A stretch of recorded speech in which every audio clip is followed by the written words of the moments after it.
Kotak bank में buying position बनाया गया है। इंट्री लाइन है ये और ये सेल लाइन। आज बाइंग पोजीशन बनाया गया है और बाइंग पोजीशन बनाने के बाद ये अभी कोस्ट पे ही चल रहा है और देखा जाए तो इसे ऊपर जाना चाहिए, लेकिन अगर ये एसएल की ओर बढ़ेगा और एसएल की तरफ जाएगा तो हम इसके लिए भी तैयार रहेंगे। और आगे जैसा भी मूवमेंट होता है उसके लिए हम वेट ही कर सकते हैं। अभी तो फिलहाल प्राइस इंट्री के पास ही है। ठीक है, जैसा भी होगा आगे के मूवमेंट के लिए हम वेट करेंगे। ठीक है, वेट करते हैं।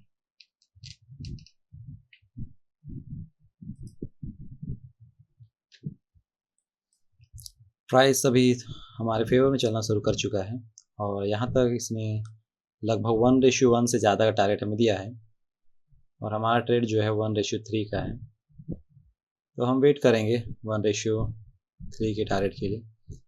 और ये लाइन आज से हमारा टारगेट लाइन रहेगा।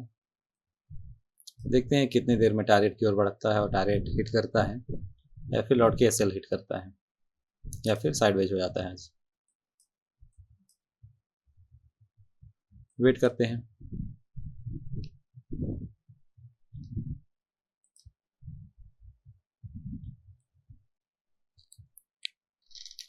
वन रेशियो वन तक का टारगेट देने के बाद फिर से ये एंट्री प्राइस आ चुका है। अब ये यहाँ से ये बस महज रिट्रेसमेंट है या फिर ये एसएल की ओर बढ़ता है, वो देखना है।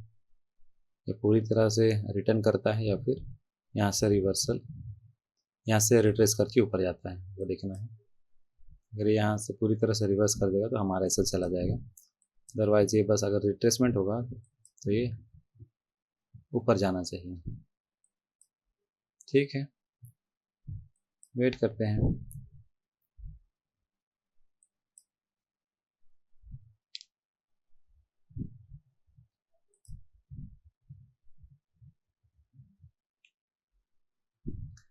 काफ़ी देर से मार्केट साइडवेज ही चल रहा है।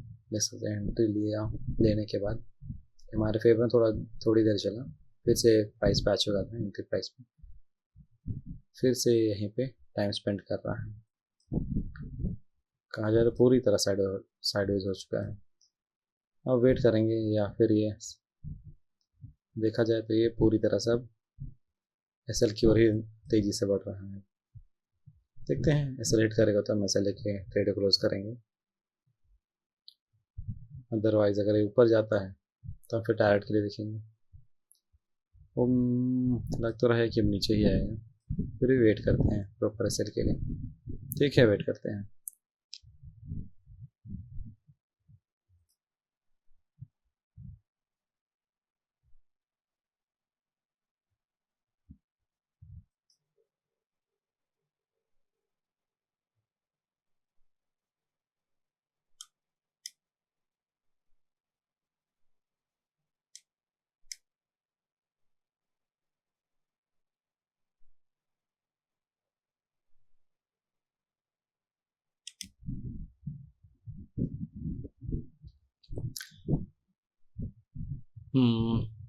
प्राइस यहाँ पर से रिट्रेस करके फिर से हमारे टारगेट की ओर बढ़ चुका है और यहाँ तक इसने 1:2 तक का टारगेट हमें दिया है। तो अब हम अपने एसएल को कॉस्ट पर ट्रेल कर देंगे और इंतज़ार करेंगे हमारे असल टारगेट यानी 1:3 के टारगेट के हिट होने का। सो अब हम अपने एसएल को ट्रेल करके कॉस्ट पे ले आएंगे और वेट करेंगे टारगेट के लिए। ठीक है, वेट करते हैं।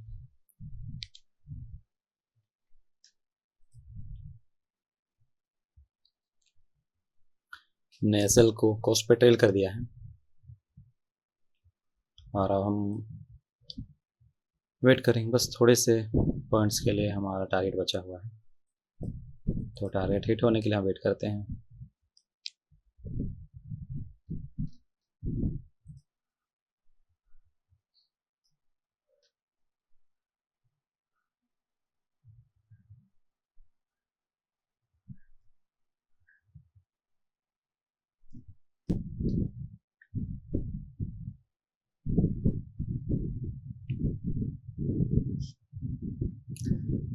ट्रेलिंग एसएल हिट हो चुका है यहाँ पे।